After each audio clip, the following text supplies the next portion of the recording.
Hi and welcome back to Cheeky Crypto. Today, guys, we're talking XRP. We're talking everything price action, what's been going on, what we think is going to happen next, and all that fantastic stuff. Let's get into this. Let's waste no more time. If you find it useful, you know what to do. Smash that like button. If you're new to the channel, subscribe and you'll stay up to date with everything that we do here at Cheeky Crypto. And don't forget, join us in Discord. We cover a lot more in the Discord server. Let's get into this. XRP paired up with USDT on the hourly chart here. Binance is our data source. Now, as you can see, there's a huge dash line just down the middle here, right? This dash line represents two halves of a coin. We have basically everything from the low end of this fifth wave over here, basically being 3 waves up, 3 waves down. We spoke about this yesterday. This 3-wave structure here is not a trend, okay? And therefore, we do not want to kind of consider this trend. And obviously down this side here is also 3-wave corrective, okay? So we know that we've got 3 waves up, 3 waves down, and then we've got everything on the right of this dash line, which is very impulsive. It's very trend-based stuff, okay? So 2 things going on, but the 2 things actually relate to each other, and we should be a little bit cautious and a little bit nervous over what that might mean, okay? And we're going to go through some of this stuff, okay? I'm really going to focus in on what's going on the right-hand side, but bear in mind that this is, in my opinion, just a corrective structure that looks like this at the moment, okay? It's just A, B, and C, even though we're trending on the right-hand side of this dash line. So that's our macro. Just be aware that actually it's not as bullish as it might seem at a macro scale. Now let's jump down into this, right? We're going to, first of all, ignore what is going on down here at the bottom. I'm going to try to make sure that this is as easy to follow as possible, okay? So let me know in the comments below if this is understandable, you understand what I'm talking about. If you need more information about Elliott Wave theory, join us in Discord. We actually have a PDF, 181 pages, that explains Elliott Wave theory, and then you'll make a lot more sense over what I'm about to say. Okay, in here we've got a series of different structures, okay? We're going to start with the macro, okay? We're going to take this high point just here down to our low point just down here, and we're going to move this fib, okay, after putting it on there, down to this low level here. We can see that this goes past our 1.618 trigger point for an impulsive structure right in here, right? We can see that with the dash line. It's there, it's done. Okay, so we know that we're impulsive, we're trending to the upside. Then we can see that we actually pull down from here and we move back up again. Now, when we take a look at this, we can see several different things that are occurring. We have a pretty clear structure here.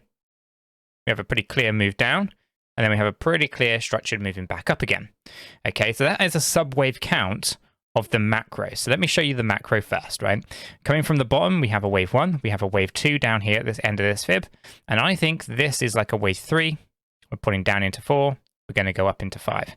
Okay, now I think our wave 3 might not even be done yet. Wave 3 could still go up higher before we even have this wave 4 retracement and so forth. Okay, so we've still got quite a journey to go by the looks of it. Okay, and why I think this, let me remove that fib because we don't need it anymore, is because we've got a sub-wave count going on here. Okay, so we have a very clear wave 1 within our third wave. This comes in here, wave 1, wave 2 coming down, and then this looks like wave 3, this looks like wave 4, and we're going to have to come up into a final 5th wave, and that 5th wave is going to be our wave 3. Okay, then we can come down into a wave 4 afterwards and then go up into a final 5th wave. So it seems really complicated, but it isn't really when we break it down and we can start to understand the structure. Now, where do we think this 5th wave is going to go? Or where do we think the top of our third wave is going to be? And for that, what we're going to do is we adjusted this yesterday. We saw the move to the upside. We were a little bit off yesterday, but we did actually finally get that first move up. And we are looking for 5 waves inside our wave 5. Okay, so we can see this is 1, this is B and 2, go up for 3, down for 4, and up for 5. So what we'll look for here is going to be something like this. Okay, that's kind of what we're looking for. We're looking for 5 waves inside there. Okay, our target for this, okay, although has changed since yesterday's video, so this is the updated version, and hopefully I'm explaining it a little bit clearer than I did yesterday. Let me know in the comments below. But basically here we're talking about moving this third wave up between 58.64 and 63.36. This is the range that we're looking for. This is the 5th wave high point here. Okay, that might overextend ever so slightly, might just be on the lower end of this. We don't really know until we get all of those subwaves really coming in there. But this is the typical area that you would expect it to go. Okay, then we look for a decent correction. Okay, decent being about 38.2% of this wave 3. So let's hypothetically say we only touch the bottom of this area here. Okay, and we come down to the bottom of our way 3, which would be all the way down here. Okay, and then this way 4 would be on the 618, which would be about here, and that would come in at 46.65 cents. Okay, approximately. And this is again just a typical area. It's not a given, it's not a guarantee or anything like that, but just gives us an idea as to where things are likely to go. Once that is done, of course, let me actually remove this fib as well. No, delete the fib, there we go. We'll then obviously be able to predict out where that wave 5 goes. So hypothetically, say if we do hit this low range here, then we come down to 46.65. Then, of course, we can put a fib from there to here, and say, okay, well, our final 5th wave high is going to be somewhere between the 1.236 and a 1.618, and that puts us right in here between 61.96, and 67.62. So we get a pretty clear kind of idea then that actually, you know, things are looking pretty reasonable. Let me just put this in here so we get these exact target ranges for the end of the move. Okay, so there's going to be people panic buying, selling, and all that kind of stuff. Realistically, we don't need to. Once all of this is done and we kind of complete out our structures, wave kind of 4 down at the bottom here, and obviously all of these structures, there'll be 5 more waves coming in here, so we don't go in straight lines. That's really bad. Let's get rid of that lag and try that again. 1, 2, 3, 4, and 5, like that, right? So you'd have 5 waves going up into that final 5th wave as well. So basically, once all of that is done, then you start talking about corrective moves to the downside, and that's where these structures matter. Everything on the left of this dashed line, they matter because, as I said, this could be A, B, C, like that. Okay, and then we can just go down into new lower lows or whatever, and anything is possible. However, if we want to ignore everything on the right hand side and we just want to be bullish, it's entirely up to you, however you want to do it. I'm not going to ignore what's on the left hand side. I think it's very important, but other people might not want to pay attention to that. That's fine. It's entirely up to them. Let's hypothetically say we take this high end of this 67 cent range down to our origin of our entire structure down here. Okay, that entire fib goes from 0 to 1. Okay, so that's a 100% move. Of this, we would look for a 50 to 88% retracement. Okay, and that would basically be in here. Grab hold of this with a yellow box and I'll pull this down.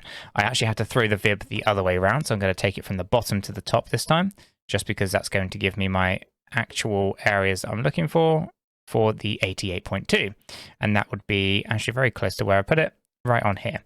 Okay, now I'll go ahead and delete this, and I'll add in our price notes just to give us the targets on this approximately. Okay, these are approximate low ranges of where you might retrace to under a bullish structure. Okay, so if you're going to the moon, fantastic, but nothing moves up in straight lines. This would be a typical wave 2 retracement. Okay, so even if you want to be super bullish about it, ignore everything on the left of the dashed line, this is an area that we're still going to retrace to. So do we FOMO in now or do we wait until we come down here, right? Even under the most bullish scenario, 67 cent, you don't want to be FOMOing in up the top here. You want to wait for the retracement, because even after this, the next move under the most bullish structure is absolutely colossal. It's massive. It goes huge moves to the upside. So we want to be really cautious about it. If I take a fib from that high side down to the low side, if I can grab that wick, which I can't. Let me just expand this up and find it. There we go. If I move this over to here, right, let's hypothetically say we're just halfway through this range. Actually, no, I'd give the worst case scenario. I'd be down the bottom here. Okay. This would be the next target, $1.19. Okay, so if we want to be really bullish about it, do we FOMO now? Do we wait? Do we take advantage of the next swing to the upside, right? Of course, I don't think that's necessarily going to happen, but it's a possibility that we should acknowledge. So there you go. You've got two options. We can either be coming down to the accumulation zones I spoke about before, 26, 23 cent, in that kind of range, or we can ignore everything on the left of this dash line, just look at the focus of the really impulsive structure here, come down, and then launch back up. That's for you to decide. I'll give you the facts as I see the data using 𝗕𝗓𝗪 theory. Join me in Discord. Ask me any question you want down there. Comment down below as well your thoughts, and I'll catch everyone in the next one. Until the next one, have a fantastic day.